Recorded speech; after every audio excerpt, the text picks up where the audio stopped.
El tema que voy a hablar es la reforma agraria. La reforma agraria fue implementada por el gobierno militar de Juan Velasco Alvarado. Fue el último paso de un proceso que se desarrolló a lo largo del siglo XX en el Perú. Desde el inicio se planeaba la necesidad de una transformación profunda, concerniente a la situación económica y social del campo, buscando establecer una nueva estructura agraria. Es por ello que en el año de 1963 promulgaron la Ley de Bases para la Reforma Agraria. Posterior a ello, el 21 de mayo de 1964, el gobierno de Fernando Belaúnde emitió la Ley de Reforma Agraria. El tema principal fue excluir a los complejos agroindustriales azucareros y en general a la propiedad. En 1969, un gobierno militar expidió y ejecutó una nueva ley de reforma agraria, esta vez con el respaldo de las Fuerzas Armadas. Ante este panorama surge la interrogante: ¿fue beneficiosa la reforma agraria desde el punto de vista político, económico y social? Frente a este interrogante considero que sí fue beneficioso, porque contribuyó a redistribuir la tierra y democratizar la sociedad rural. En el siguiente espacio argumentaré mi posición. En primer lugar, la mayoría de las reformas agrarias en el mundo tienen como objetivo principal la redistribución de la tierra para lograr una mayor justicia social y promover el desarrollo económico. Buscar contrarrestar que las tierras estén en unas pocas personas y que más personas tengan acceso a recursos productivos como la tierra y el capital para desarrollar su actividad agrícola. Estas reformas agrarias también buscaron generar un impacto positivo en términos de desarrollo económico y social. Sin embargo, es importante destacar que el contexto de cada país tiene sus particularidades, por lo que las reformas agrarias no solo se limitan a la redistribución de la tierra, pueden variar en su alcance y en su enfoque.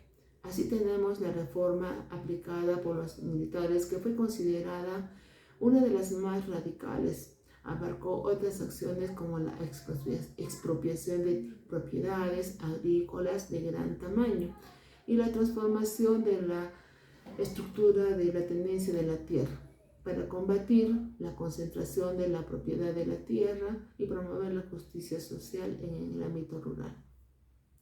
En segundo lugar, durante la década de 1969 hubo un consenso sobre las fuerzas políticas y la sociedad en general sobre la necesidad de llevar a cabo esta reforma.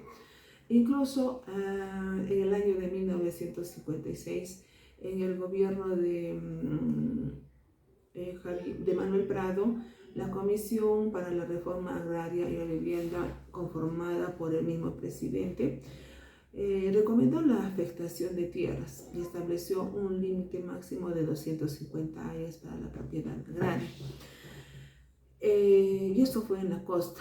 Estableció un límite para ello, ya que las empresas de producción asociativas basadas en los campesinos tenían que reestructurar las comunidades campesinas tradicionales, crear nuevos mercados a través de una distribución justa del ingreso que aumente el poder adquisitivo de la población marginada, y de alguna forma tuvo un impacto positivo en la reducción de la pobreza rural y la promoción del desarrollo.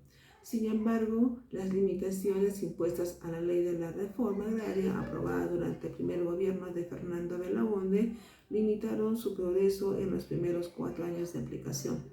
Las contradicciones en la política económica, así como la crisis económica, la corrupción y la violencia de esa época, como fue de Sendero Luminoso, llevaron a la parcelación y disolución de las cooperativas de la costa y de las empresas asociativas. Eso ocurrió en la sierra. Pero sería superficial considerar que esto es un fracaso. Por el contrario, ya que la desaparición de los terratenientes y hacendados se puede considerar como un logro, ya que en esas épocas ellos tenían el poder.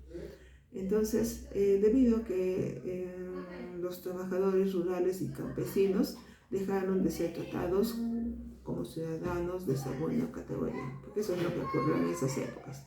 Por otra parte, los problemas de la economía de las haciendas ya existieron antes de la reforma, y a pesar de las dificultades, la agricultura peruana ha sido capaz de seguir siendo la principal fuente de alimentos para una población en constante crecimiento.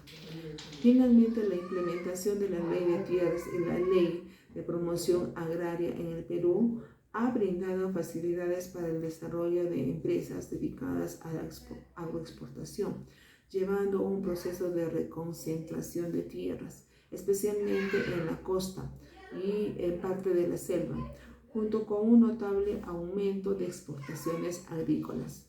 Y lo que reclaman los agricultores es que el Estado les dé las condiciones para desarrollar sus actividades y se les respete sus condiciones como ciudadanos.